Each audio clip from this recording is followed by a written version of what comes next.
इस देश को किसी की ऐसी नजर लग गई कि ये देश यकदम से अपने ज़वाल की जानिब सफर करना शुरू हो गया। कि इस देश को खाने के लाले पड़ गए। अब हमें समझ नहीं आ रहा, ना नोटू मिले।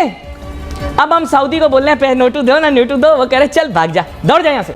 जिस तरीके से देखा जाए इंडिया की तरक्की ग्रोथ कर रही है ना, उस तरीके से पाकिस्तान उतना ही पीछे आ रहा है। जब तक पाकिस्तान का एक दफ़ा दिवालिया नहीं निकलेगा ना, तब तक पाकिस्तान का कुछ नहीं हो सकता। रिसर्च के मुताबिक पाकिस्तान इकोनॉमिकली बेहतर है चाइना से, रशिया से और इवन इंडिया से भी। जी बिल्कुल, पाकिस्तान इकॉनमी के लिहाज से बहुत बेहतर है और पाकिस्तान की इकॉनमी बहुत मजबूत है। ये तो इंडिया की लॉबी थी, उन्होंने अपनी गुर्बत खत्म करके पाकिस्तान में कन्वर्ट कर दिया। मैं वो बताता हूँ, लॉजिक बताता हूँ आपको। रात के अंधेरे में उनका मोदी भी आता है इधर, यानी वो यहाँ आते थे, पॉकेट में गुर्बत डाल के ले आते थे इधर आगे। वो सियासतदानों को दे रहे थे। इस सज्जन को क्या तकलीफ है भाई, क्या तकलीफ है इनको? नमस्कार दोस्तों, क्या हाल है? होप करता हूँ कि आप ठीक होंगे और स्वागत करता हूँ आपका हिंदुस्तान डॉट में। तो दोस्तों, वीडियो का मेन टॉपिक है इंडिया और पाकिस्तान की डेमोक्रेसी की कंपैरिजन। तो दोस्तों, पाकिस्तानी कहते हैं कि इंडिया में तो एक स्ट्रॉन्ग डेमोक्रेसी है, इंडिया में सभी इलेक्शन फ्री एंड फेयर होते हैं क्योंकि इंडिया का हर इंस्टीट्यूट बहुत ही स्ट्रॉन्ग है। लेकिन पाकिस्तान में डेमोक्रेसी सिर्फ दुनिया को दिखाने के लिए है। पाकिस्तान में सभी इलेक्शन फिक्स होते हैं और प्राइम मिनिस्टर भी इलेक्शन से पहले से ही सिलेक्ट हो जाते हैं और पाकिस्तान में सब कुछ आर्मी के हाथ में है। पूरे पाकिस्तान को आर्मी ही चलाती है। तो दोस्तों, वीडियो में आगे देखते हैं पाकिस्तानी पब्लिक के रिएक्शन। अगर आप नए हैं तो चैनल को सब्सक्राइब कर लीजिए। इस टाइम एक बहुत बड़ी न्यूज़ आ रही है। इलेक्शन तो हर मुल्क में होते हैं, हमारा पड़ोसी मुल्क हिंदुस्तान, वहाँ पर दुनिया के सबसे बड़े इलेक्शन करवाए जा रहे हैं। आप क्या समझते हैं कि अगर हम देखें तो वहाँ की आबादी भी ज़्यादा है, लेकिन वहाँ पर ओवरसीज़ जो इंडियंस हैं वो भी अपने वोट रखेंगे। और उसके अलावा सबसे बड़ी चीज़ कि वहाँ पर हमारे वाला निज़ाम नहीं है कि मतलब थंब लगाना और ये सब चीज़ें जाकर नहीं है, वहाँ पर इलेक्ट्रॉनिक मीडिया सारा।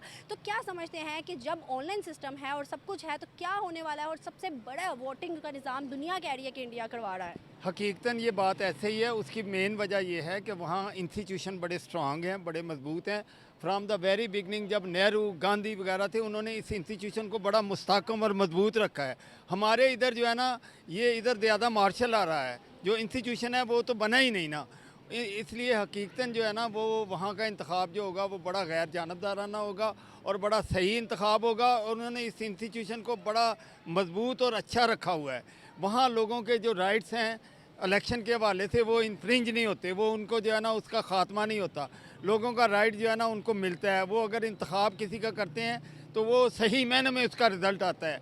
यहाँ के हालात जो है ना वो उसका मुकाबला नहीं कर सकते। इस टाइम जो उनकी दो पार्टी जो के सामने आने वाली हैं, राहुल गांधी और मोदी, जो कि 10 सालों से मोदी की पार्टी चल रही है, क्या समझते हैं भैया पाकिस्तानी कौन इस टाइम जो है मैदान में उतरेगा या कौन बाजी लेगा? राहुल जो है ना उसके ज़्यादा चांसेस इसलिए हैं कि उसने जो है ना वहाँ वो मजहबी मुनाफरत और अकलीतों के साथ और वहाँ जो इंसानी बुनियादी हकूक़ में मुदाखलत की गई है ना मोदी के ज़माने में, वो मुदाखलत की वजह से वो काफ़ी जो है ना उनकी जो है ना पॉपुलैरिटी ख़त्म हुई है।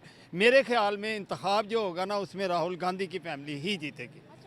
और अगर मोदी आ जाता, क्योंकि वहाँ पर जो ओवरसीज और जो वहाँ के इंडियंस वोटिंग कर रहे हैं इस टाइम, जो करंट सिचुएशन सोशल मीडिया बता रहा है वो मोदी के हक में बता। इज्तिमाई तौर पे जो इंतखाब का जो रिज़ल्ट आएगा ना वो नहीं आएगा उसके मोदी। ये जो है ना उसने 2 टर्म्स ले लिए हैं, काफ़ी जो है ना वो खला है जिसको वो पुर करेगी कांग्रेस अब।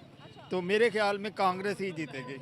अगर मिसाल के तौर पे जिस तरह से 10 सालों में मोदी ने अपना एक मुकाम और सिक्का मनवाया है दुनिया के अंदर, अगर 5 साल अगले तीसरा टेन्योर उसे मिलता है, मिसाल के तौर पर उसको मिलता है, तो क्या आप लगता है कि आपको बड़ी बदकिस्मती होगी? वो इसलिए कि वहाँ जो है वो अकलीतों के हकूक़ जो हैं वो बड़े मुतासर हो रहे हैं। वहाँ जो है कश्मीर का मसला है, कश्मीर में तो मेरा नहीं ख्याल कि वो अब ये इंतखाब जीतेगा। वो ज़रूर करेगा ट्राई, लेकिन ये है कि वो राहुल गांधी ही जीतेगा। अकलीतों की और दूसरे मज़हबों की बात करते हैं तो इस टाइम वहाँ पर नेशनैलिटी भी हिंदू लोगों को मिल रही है। आपने सीएए देखा होगा। उसके अलावा वहाँ की डेवलपमेंट की बात करें तो इस टाइम हमारे गल्फ़ वाले जो हैं, मतलब सऊदी दुबई वगैरह वाले जो है, वो उनको तारीफ़ के काबिल समझ रहे हैं कि भाई ये लोग जो हैं डेवलपमेंट के एज ए कौम समझते हैं ना, उनके एज ए नेशन समझते हैं। वो ये नहीं है, वो उनका इंस्टीट्यूशन बड़ा मुस्तहकम है। इंतखाब जो होना है वो होना है बिल्कुल जो है ना मेरिट्स पे। वहाँ एक लीडर के सर पे सब कुछ नहीं चलता, के काम आते हैं ना, सारा कुछ तो उसी काम आते हैं। अवाम की नुमाइंदगी करता है ना। जब अवाम इसको नुमाइंदा नहीं चुनेंगे तो ये कैसे काम करेगा? मुझे लगता है कि उनके आने से और यहाँ की जो अभी मतलब पार्टी बनी है, इनके ताल्लुकात भी राहुल बेहतर। गांधी ज़्यादा करीब है, जरदारी वगैरह फैमिली के ज़्यादा करीब है। वो बेनज़ीर से भी उनका बहुत ज़्यादा था वो, क्योंकि उनके मसाइल दोनों के एक जैसे हैं। उनकी फैमिलियों के साथ जो कुछ हुआ है ना, वो एक उनकी कदर मुश्तरक है, इसलिए जो है ना वो ज़्यादा सूटेबल वो है। कि इन फ्यूचर हमारे ताल्लुकात बेहतर हो सकते हैं और क्या होने चाहिए? बिल्कुल हो सकते हैं, होने भी चाहिए, बिल्कुल हो सकते हैं। हमारे पड़ोसी हैं, इंसानियत है, इंसानी बुनियादी हुकूक हैं, उसमें जो है ना सबको जो है ना यकसा एक जैसा होना चाहिए। तिजारत बढ़ेगी, हमारे ताल्लुकात बढ़ेंगे। लड़ाई से तो कुछ फ़ायदा नहीं है, लड़ाई से तो तबाही है। राहुल गांधी अगर आ जाते तो कश्मीर का मसला कोई होगा सॉर्ट आउट? उसकी निस्बत ज़्यादा आसान है, मतलब हक हमारा आ जाएगा। पॉसिबिलिटी है कि वो किसी ना किसी जो है ना यूनिट पे समझौता होगा जो हमारी फेवर में जाएगी बात। अच्छा ठीक है, मज़ा आया। तो दोस्तों ये था पाकिस्तानी पब्लिक का रिएक्शन, और पाकिस्तानी ने ये बताया कि इंडिया और पाकिस्तान की डेमोक्रेसी में कोई कंपैरिजन नहीं है, क्योंकि इंडिया में हर इंस्टीट्यूट बहुत ही स्ट्रांग है, इसीलिए इंडिया में सभी इलेक्शन फ्री एंड फेयर होते हैं। और दूसरी बात उस बंदे ने ये बताई कि अगर राहुल गांधी इंडिया के प्राइम मिनिस्टर बनेंगे तो इंडिया और पाकिस्तान के रिलेशन अच्छे हो जाएंगे। तो ये तो उनका ख्वाब था, हो सकता है ऐसा। तो बस दोस्तों आज के लिए इतना ही। ये था पाकिस्तानी पब्लिक का रिएक्शन। अगर आपको ये वीडियो पसंद आया है तो वीडियो को लाइक शेयर कर दीजिए और चैनल को सब्सक्राइब करना मत भूलिए। थैंक यू, मिलते हैं नेक्स्ट वीडियो में।